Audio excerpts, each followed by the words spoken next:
Hey everybody, so here to talk to you about the shoe apparel company Nike, or I should say the sports apparel company, but in relation to Nike's relationship with their female athletes when they get pregnant. I didn't see, I guess there's been a lot in the news lately, but I didn't see it until I saw a posting on Facebook by Adam Goucher, the husband of Kara Goucher. They're both world-class runners, middle distance to long distance, and they're both former NCAA cross-country champions. But anyways, Adam posted a picture of a former New York Times article is talking about her being pregnant, and then he said less than 2 months later they suspended her contract because of that, which is, you know, that's kind of wrong. And she's not the first one they've done it to, and they've done it to many female athletes since then. If they get pregnant, they stop paying them, they suspend them. And so to give you an idea, now first of all, a lot of times when an athlete gets an endorsement, and they get paid well, it's because of what they've done in the past. Not, you know, you have to perform to a certain level for a while before you can get an endorsement.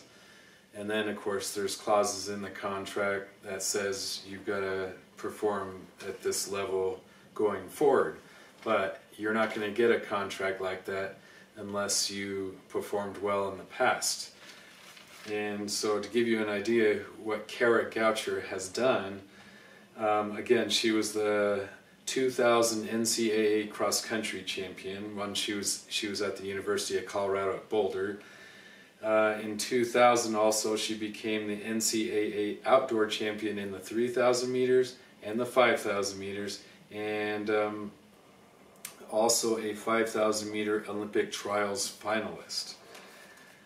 Now, in 2006, well, first of all, I should mention she battled injuries for many years after school, but then she started getting over those. And in 2006, at the IAAF World Championships, she got the bronze at the 3,000 meters, and her 3K time led the nation, and her 10K time was the second fastest American 10K time ever, well, for the women. And in 2007, she, at the IAAF World Championships in Osaka, Japan, she won the silver medal in the 10,000 meters. In her first half marathon race, again, this is the first time she's ever attempted a race at the half marathon distance. In 2007, she won the world's biggest half marathon race called the Great North Run in England. Her time was the fastest of the year, and it set a new American record.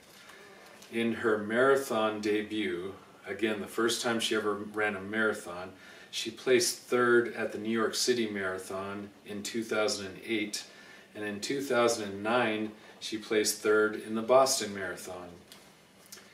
Now, she got pregnant in early 2010 and took the season off.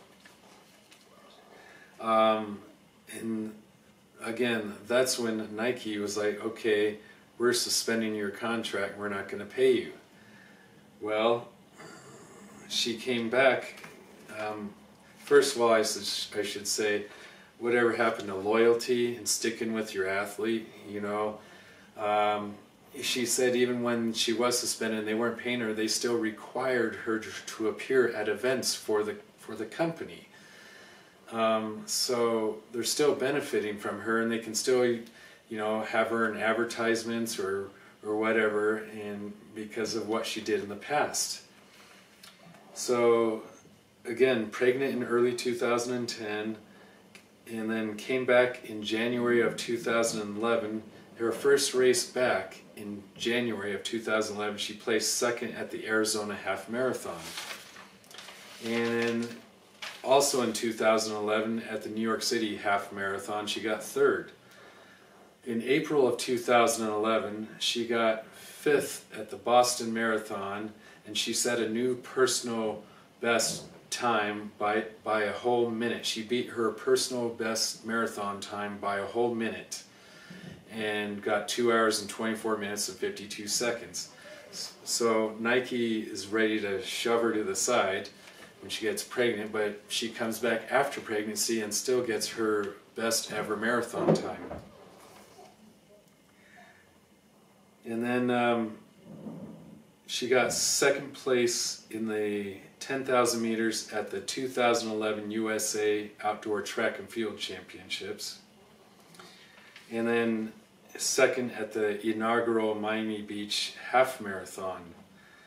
And then third place in 2012 at the New York City Half Marathon. So again, she came back after her pregnancy and performed at a world-class level, and even improved on her marathon time. Another athlete named Alysia Montano is a 6-time 800-meter national champion. She also had problems with Nike suspending her contract when she got pregnant.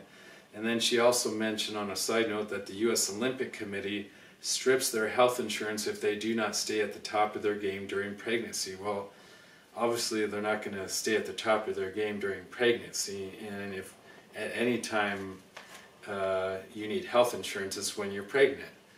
So now a 2019 Nike track and field contract obtained by the New York Times said the company has the right to reduce an athlete's pay for any reason if they do not meet specific performance threshold, for example, a top 5 world ranking. There are no exceptions for childbirth, pregnancy, or maternity. Now,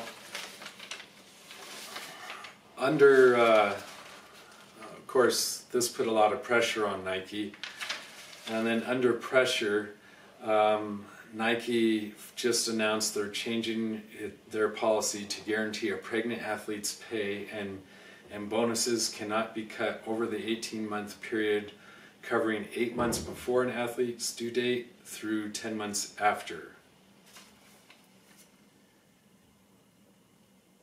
Now, Allyson Felix, she's the most decorated female track and field athlete ever. She's won 6 Olympic gold medals plus 3 other medals, and then at World Championship meets she's won 11 gold medals plus several other medals as well. She said Nike offered her a 70% pay cut and refused to guarantee she would not be punished financially for performing below her standard before and after her child's birth. She then left Nike for Athleta. And keep in mind, I mean, she's the most decorated female track and field athlete for the United States ever, and Nike's ready to slash her pay. It's like if they're smart, they can keep her image on their products. I mean, she doesn't have to run another race ever again, and what she did in the past, they should just keep paying her, because, you know, that'll sell a ton of shoes. So bottom line is, Nike they continue to show that they're a dirty company, and then they supported Lance Armstrong all those years. I mean, come on, they had to have known he was doping. And then Kara Goucher, the first athlete I mentioned, has been harassed also for going to the United States Anti-Doping Agency and talking about, you know, illegal doping going on at the Nike Project track club that she and her husband used to run for. And she said she's willing to testify against Alberto Salazar, her former coach. I don't know if he's still coaching up there, but Nike is just a really dirty company. And of course, there's another topic of the sweatshops where they run these sweatshops over in Asia. But anyways, that's my bit for now. It's pretty bad, and they apologize, but I think it's pretty much too little too late. They've shown what kind of company they are by how they treat their pregnant athletes, so that's it for now.